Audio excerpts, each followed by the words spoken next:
Before you even think about texting that avoidant pause, just stop for a second, because what you're about to do could either push them further away or completely shift the power dynamic forever. This isn't just about one message, it's about the pattern you're reinforcing. It's about whether you're texting from a place of strength or a place of fear. And if you don't understand the psychology behind avoidant behavior, you will keep playing a game where you always lose. You're not here to beg for connection. You're not here to chase crumbs of affection. You are here to evolve, to grow stronger, wiser, and more grounded in your own emotional value. An avoidant runs not because you're too much, but because they don't know how to sit with real intimacy.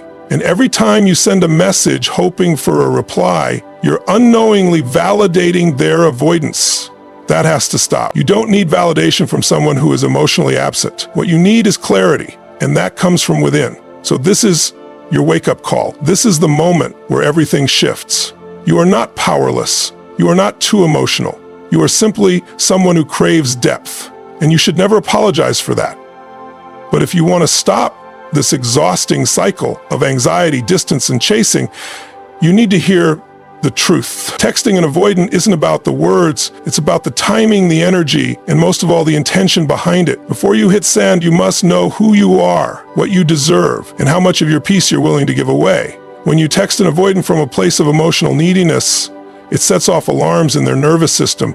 Avoidants aren't wired to interpret emotional closeness the same way others do, where someone with a secure or anxious attachment might see a heartfelt message as connection. The avoidant sees pressure. They sense an expectation hiding behind your words, a need for a quick reply, a demand for emotional presence, and that immediately makes them retreat. It's not because they don't care at all. It's because emotional demands overwhelm them. It pokes at their deepest fear, that getting close to someone will cost them their autonomy, their identity, or even their emotional safety. The truth is, when you're texting out of desperation or longing, hoping that one message will bring them closer, it doesn't bridge the gap, it widens it. Avoidants feel safest when there's space.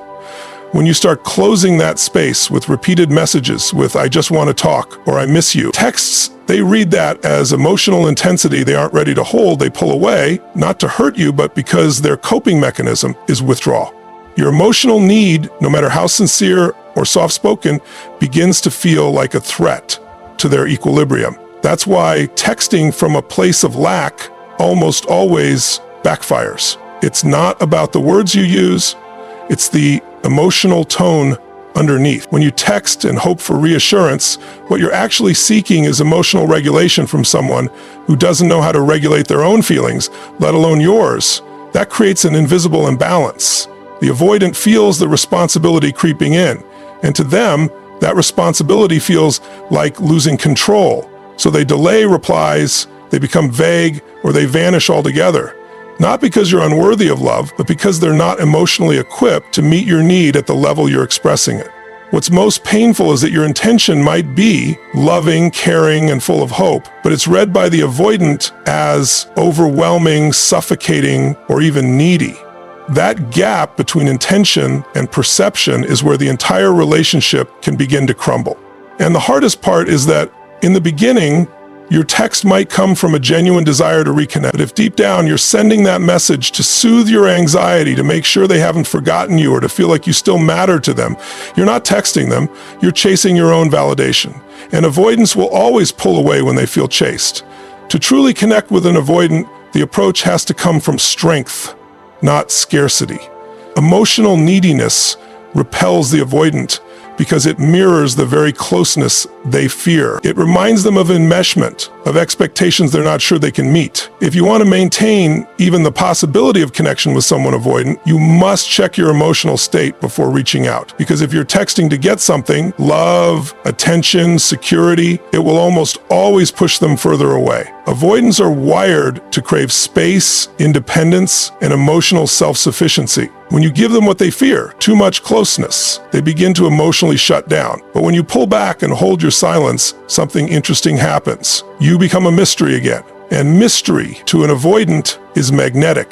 When they know exactly how you'll respond, when you're always the first to reach out, always the one keeping the connection alive, they lose Intrigue. Predictability kills attraction, especially for someone whose nervous system is wired to resist emotional pursuit. So the more they can predict your next move, the less value they place on the connection. Avoidants tend to idealize people when there's distance and devalue them when they're too close. This isn't intentional cruelty, it's how their emotional system defends itself. When someone is too emotionally available, the avoidant mind unconsciously starts to perceive them as too much, too needy, or too invested. But when you step back and stop feeding the dynamic, you reintroduce emotional space. You are no longer constantly available. And that lack of emotional access triggers their curiosity. They begin to wonder, what happened? Why haven't they texted? Are they losing interest? Have they moved on? Those questions open the door for attraction to rebuild, not because you manipulated anything, but because you disrupted the pattern. This is why being mysterious, not in a game-playing way, but in an emotionally grounded way, is crucial when dealing with an avoidant. It's about becoming less emotionally predictable and more self-contained. When you aren't texting them constantly, when you aren't rushing to fill every gap in communication, you send a silent message. I have a life beyond you. That's powerful. That's what draws the avoidant back in, slowly and on their terms. They don't chase what they already feel they possess, but they become intrigued by what feels just out of reach. The avoidant needs time to process emotions in solitude. If you're always filling that solitude with messages, you rob them of that internal reflection. Mystery requires silence. It requires space. And in that space, they begin to revisit old memories, to reframe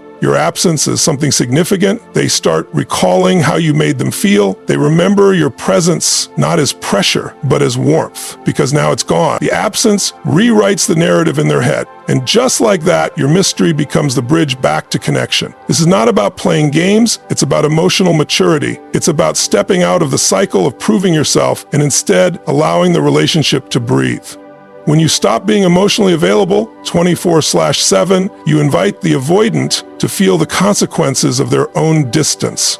And in that quiet, you gain power. Not power over them, but power over your own choices, your self-worth, and your emotional energy. You stop trying to be understood and start letting them come to their own realization. One that often begins with the phrase, "Why haven't I heard from them?" One of the most common mistakes people make when dealing with an avoidant is reaching out to them for validation. It may not even be obvious to you at first. You think you're just checking in, sending a kind message, or trying to reestablish the connection. But underneath that, there's often an emotional need driving the behavior, a silent hope that they'll respond, say something reassuring, or confirm that they still care. When your intention behind texting is rooted in needing affirmation, you're unconsciously handing them your emotional power. And that becomes a dangerous imbalance, especially with someone whose default response to intimacy is withdrawal. Avoidants don't do well when they sense emotional dependency. They perceive it as pressure, even if you don't say anything directly demanding. Just the feeling that you need their reply can be enough to make them recoil. They feel emotionally cornered. Even if you've done nothing wrong, this isn't a flaw in you, it's how their attachment system works. Their instinct is to run from any situation where they feel like someone else's emotions are dependent on them. So if your text is motivated by anxiety, loneliness, or a desire for reassurance, their instinct will likely be to distance themselves further rather than engage. And here's the harsh truth.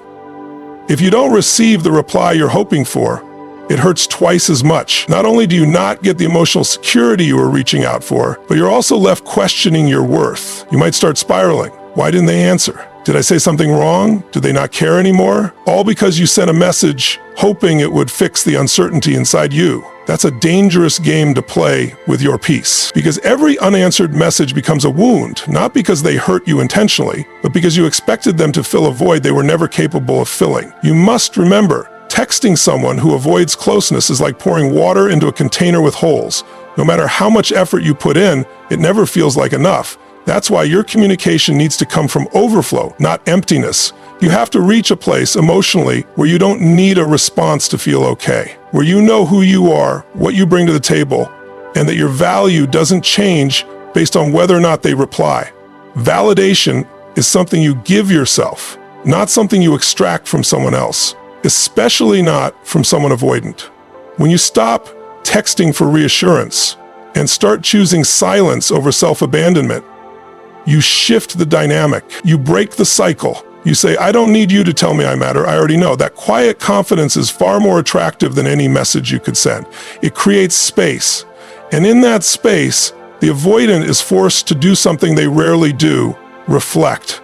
That's when the power begins to return to you, not because they gave it to you, but because you stopped giving it away. Silence, when used with intention, can be one of the most powerful forms of communication, especially with someone who operates from an avoidant attachment style. Many people underestimate the impact of not reaching out. We live in a world that encourages constant interaction, quick replies, and instant validation.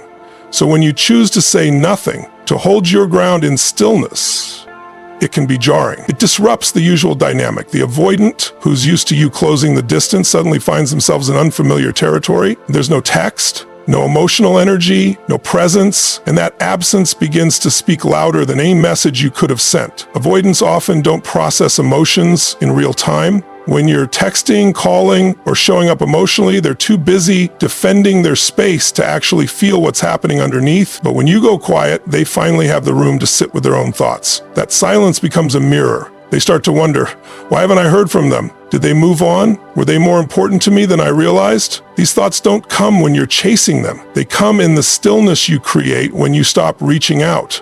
But silence is only powerful when it comes from a place of emotional strength, not from punishment or manipulation. It's not about playing games or giving the silent treatment out of spite. It's about reclaiming your emotional space and refusing to be part of a pattern that keeps draining you. When you stop trying to fix the relationship through communication, you stop enabling the avoidance detachment. You remove the safety net.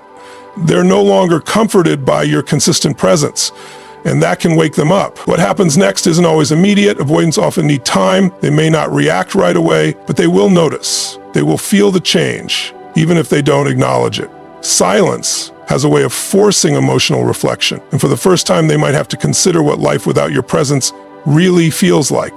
That discomfort is necessary. It's what initiates growth, because avoidants often don't change while they're being pursued. They change when they realize the connection is no longer being kept alive by the other person's effort. Your silence isn't cold, it's clarity. It sends a message. I'm no longer willing to carry this relationship alone. It doesn't beg, doesn't chase, it simply removes your energy from the equation and lets the other person experience the void.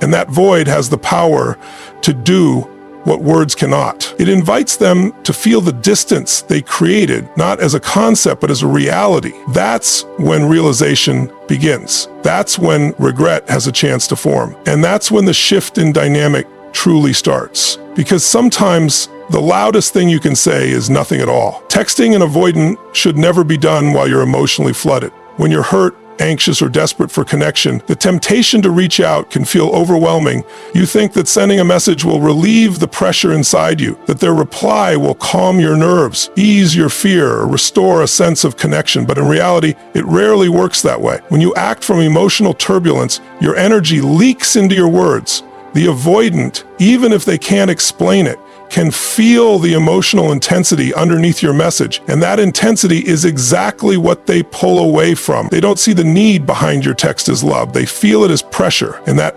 activates their defenses. Emotional neutrality is the space where clarity lives. It's that calm mental and emotional state where you're no longer controlled by fear or desire for immediate reassurance. It's not about being cold or uncaring. It's about being centered. If you're still holding on to expectations, if you're waiting with hope for a reply or panicking when you don't get one, then you're not emotionally neutral yet. And until you reach that place, any message you send is likely to reinforce the avoidance need for distance, not closeness. When you're emotionally neutral, you don't need their reply. You may want it, but you're not dependent on it. That's when your communication becomes powerful. You're no longer trying to convince them of your worth, fix something, or maintain a fragile emotional thread. You're simply expressing yourself with clarity and confidence without attachment to the outcome. That changes everything. The avoidance senses a shift. Instead of feeling pursued, they feel respected. Instead of feeling overwhelmed, they sense space. And in that space, they can finally breathe and perhaps even lean in. Avoidants respond far better to messages that aren't emotionally charged. If you reach out while neutral, you give them a choice, not a demand. That subtle shift gives them room to engage rather than withdraw. But more importantly, it protects you because you're no longer handing over your emotional well-being to someone else's behavior. You're no longer setting yourself up to be disappointed by a lack of response. You're communicating from strength, not from scarcity. Getting to that emotionally neutral place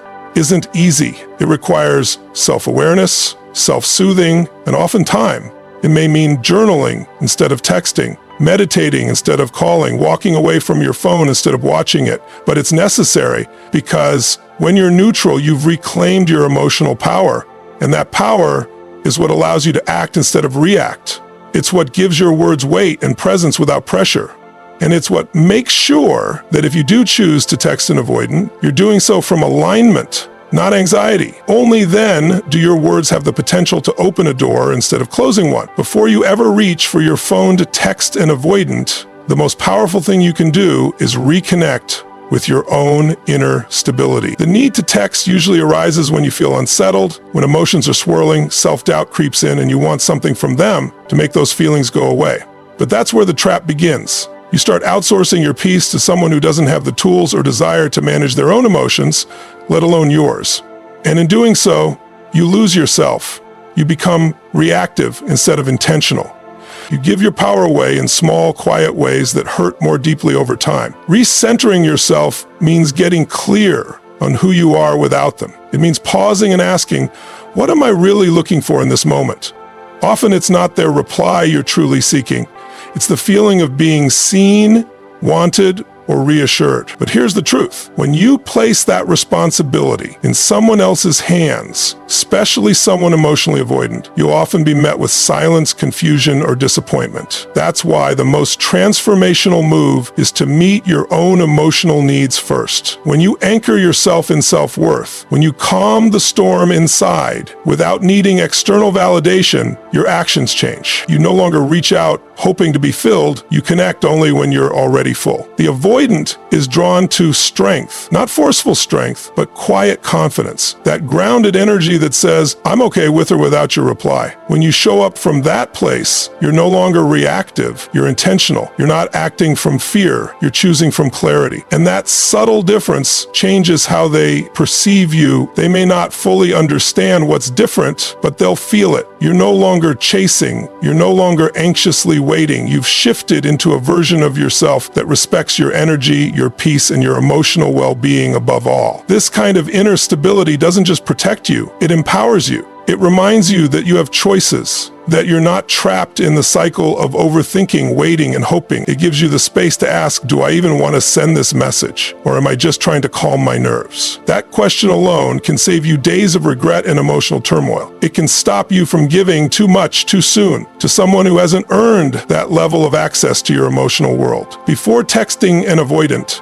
always return to yourself. Take a walk, write your thoughts down, breathe deeply, connect with the version of you who doesn't need external reassurance to feel enough. That's the version of you who makes wise choices. That's the version who knows that sometimes the most powerful message is the one you don't send. Because when you're rooted in self-trust, you no longer seek connection out of fear. You create it from a place of true strength. And that's the only place from which real connection can ever grow. When it comes to dealing with an avoidant partner, especially when you're at the edge of sending that one text you think might change everything, the truth is, everything changes when you change first. Throughout this journey, you've come to understand that an avoidant doesn't respond well to emotional pressure, predictability, or any form of communication that feels like pursuit. They may have left you, pulled away, or gone cold, but what truly shifts the dynamic isn't one perfect message. It's the transformation in you. It's the strength that comes from pausing, pulling inward, and choosing emotional grounding over reactive action. It's understanding that healing starts the moment you stop trying to manage their discomfort and start meeting your own needs first. There's a pattern many people fall into, reaching out for closure, for reassurance, or just to feel seen. But when you break that cycle, When you choose stillness over desperation, you send a powerful message, not just to them, but to yourself. You reclaim your sense of value, reminding your heart that you don't need a reply to prove your worth. The avoidant, who's used to being pursued, now encounters silence instead of chasing. That silence isn't emptiness, it's depth. It speaks to the emotional evolution happening within you, and it often speaks louder to them than words ever could. It's in that space that they may finally begin to question what they've walked away from. Being emotionally neutral doesn't mean you're cold, it means you're wise. You've learned the importance of calming your nervous system, of making decisions from a centered space instead of a chaotic one. That internal calm is where your greatest power lives. You are no longer sending texts to feel better. You're waiting until you feel better to decide if a text is even necessary. That shift protects your peace and elevates your presence. And it teaches the avoidant, perhaps for the first time, that they cannot take your energy for granted. You're not punishing them with silence. You're honoring yourself with stillness. Every part of this speech was designed to help you return to you, to remind you that you are not weak for wanting love, but you are powerful when you refuse to beg for it. That you are not foolish for missing someone, but you are wise when you don't chase someone who keeps running. Growth isn't loud. It's often found in the moments when you sit with your own discomfort and choose not to reach out. In those moments, your strength expands, your clarity sharpens, and from that grounded place, you no longer chase love, you attract it. So before you send that message, stop, breathe, reconnect with who you are and what you deserve. Understand that the true shift in the relationship with an avoidance starts with the relationship you build with yourself. If and when you choose to connect, let it come from a place of confidence, not craving, because the greatest impact you'll ever have on them and on yourself comes not from what you say, but from who you become in the silence. Thank you for joining me in this deep and powerful journey today. If this message spoke to your heart, it's because something within you is awakening. You're not here by accident. You're here because you're ready to stop chasing, start healing, and rise into the version of yourself that no longer begs for love, but becomes love. Remember, your silence can carry more wisdom than 1,000 words, and your peace is your greatest power. I honor your strength, your growth, and your willingness to choose yourself, especially when it's hard. Keep walking the path of self-respect, emotional maturity, and inner clarity. Everything you're searching for externally begins with what you reclaim internally. Thank you again for your time, your attention, and your presence. I appreciate you more than you know. Until next time, take care of your heart, protect your energy, and never forget, you are enough. Always have been, always will be. Goodbye for now.